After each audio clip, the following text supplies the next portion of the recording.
All right, everybody, welcome to another deep dive. And we asked you to send us some interesting stuff, and wow, did you deliver? You weren't kidding. This one is really something. Yeah. This time, we are diving into the world of Swetlana AI. Oh, yeah, I've seen her stuff online. Pretty interesting. It's like she's using AI not just to create art, but like as this way to kind of comment on the whole digital world. Yeah, she's got that kind of Black Mirror vibe going on. Yes, exactly. Like unsettling, but you can't look away. Definitely. And the way she blends it with like art gallery aesthetics, Right. it's really interesting. Like take, for example, these AO-generated videos she's made of people eating. Oh, yeah, I think I saw those. And she called them unsettling.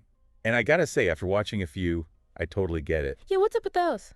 In one of the videos, it's like the AI person is swallowing this food whole, but like their jaw is moving in this super jerky, unnatural way. Uh-huh. And it honestly kind of made me wonder if I look that weird when I eat. Well, I mean, that's that uncanny valley thing, right? Like our brains are kind of wired to notice when something's like almost human, but just a little bit off. Right. Like those deepfake videos where the person's face is just like not quite right and it just like sends chills down your spine. Okay. Yeah, that makes sense.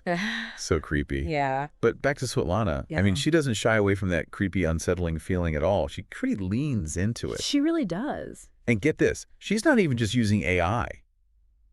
You know, like the programs and stuff that are out there, she's actually building her own AI. She's a verified builder on OpenAI, which basically means like she can create her own custom versions of their AI models. That's next level. I know, and she even created her own custom GPT.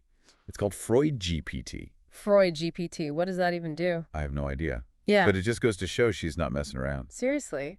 That's wild. It's like AI Inception or something. Right. It makes you wonder, like, who is the real artist here? Is it Swetlana? Is it the AI? Or is it some weird collaboration between the two? Yeah. You know, that's something that even like philosophers are debating right now. It's crazy, right? And, you know, this whole authorship thing gets even weirder when you look at her project on the beautiful cabin crew phenomenon. What? Yeah, so she was seeing all these AI-generated images online of these, like, super idealized flight attendants, and she wanted to analyze it through the lens of this philosopher, Jean Baudrillard. Oh, yeah, I've heard of him. Have you really? Yeah, he's like this super interesting but kind of dense thinker. Okay, so break it down for us. What is this whole Baudrillard thing about? Well, he talks about this idea of like simulacra and hyperreality. Okay. Basically, what he means is like how these digital representations of things, those perfect images we see online, they start to become more real to us than actual reality. Whoa, okay, I think I'm starting to get it. So you're saying Swetlana sees those, like, perfect AI cabin crew images, and she's thinking, we're more interested in, like, the idea of a perfect flight attendant than we are in, like, actual flight attendants. Exactly. It's like we're losing ourselves in this hyperreality. Okay, I'm definitely going to have to sit with that one for a while. It's a lot to unpack. Yeah, but isn't it fascinating, though? Totally. And that's just one example of how Swetlana is using AI art to really like poke at these big questions we have about representation technology and what we even consider real anymore. It's kind of making my head spin in a good way. It's the Swetlana effect. Always keeps you guessing. So we've talked about AI struggling with, like, human realism, right? Like that whole eating thing. Yeah. I don't think I can ever unsee that. I know, right? It's both fascinating and disturbing at the same time. Totally. Yeah. But I wanted to shift gears a bit and talk about AI and humor, because Swetlana, she's really into that too. Yeah, her AI-generated meme Instagram is wild. Isn't it? Yeah. It really makes you think, like, can AI actually be funny, or is it just like mimicking the patterns it's learned from us? Right. Like, is it true humor if it doesn't really get the joke? Exactly, because some of those memes are actually hilarious. Yeah. Like there was this one that was riffing on those motivational posters with the cats hanging from the tree branches. Oh, yeah, I've seen those. But instead of saying, hang in there, it had this super dark caption about, like, the inevitable heat death of the universe. No way! I'm serious.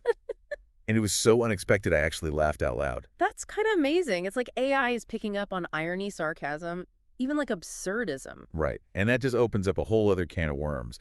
What happens when AI isn't just generating memes, but actually using them as, like, social commentary? Whoa, AI comedians roasting us with our own cultural quirks. I know, right? Honestly, it's both exciting and terrifying at the same time. For sure. But speaking of AI twisting human behavior, we got to talk about Svetlana's Bropreneur GPT. Have you seen this? Oh, yeah. The AI that writes those like super motivational, but also kind of anti-capitalist tweets. Yes. And it all sounds like it's coming from some tech bro who just discovered mindfulness. It's brilliant. Like, is Swetlana trying to make a political statement here?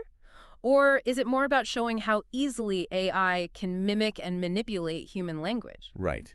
Even if it doesn't truly understand the meaning behind the words. Exactly. It's like that whole debate about whether AI can actually be creative. Right. Like if it's just drawing on this massive database of human knowledge, is it really insight? Yeah. Or is it just super sophisticated mimicry? It's a tough one. And that's what makes Svetlana's work so fascinating. She's constantly pushing those boundaries, making us question our own definitions of art authorship, even what it means to be human in this increasingly digital world.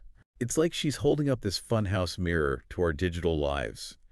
And I kind of can't look away even when it gets a little creepy. It's definitely thought-provoking. It's like she's holding up this funhouse mirror, right, to our digital lives and showing us these distorted reflections of like our anxieties, our humor, even our aspirations. Mm-hmm. And it's all filtered through this AI lens.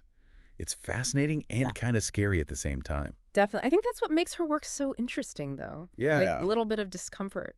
Because it forces us to ask, like, what happens when AI can not only mimic us, but actually use what it learns to, like, twist things, Yeah. subvert things, make us question everything. It's like AI is saying, hey, look what I can do. Are you sure you want me to keep going? Right. And that's a conversation we need to be having. Absolutely. So where do we go from here then? What does all this mean for us? The non-AI artists, the meme scrollers, the people just trying to figure out this whole AI thing. That's the million-dollar question, isn't it? As AI art gets more sophisticated, more integrated into our lives, we have a choice. We can ignore it or we can engage with it. And I think Svetlana's work is definitely pushing us to engage. It's a challenge for sure, because it's not enough to just look at AI art. We need to ask ourselves, what do we value in art? What role does art play in our lives? And ultimately, how do we want to shape the future of art in this new AI-driven world? Because it's not just about the technology, it's about the choices we make, Yeah. the meaning we give things, and the conversations we're willing to have. Well said. Well said. Yeah. So, and everyone listening, keep exploring Svetlana's work. Keep asking those tough questions and keep that sense of wonder. Oh, and a little healthy skepticism never hurts either. Exactly. Because the future of AI art is being written right now, and we all have a role to play in shaping it. Couldn't agree more. This deep dive into Svetlana's work has been incredible. Thank you so much for joining us.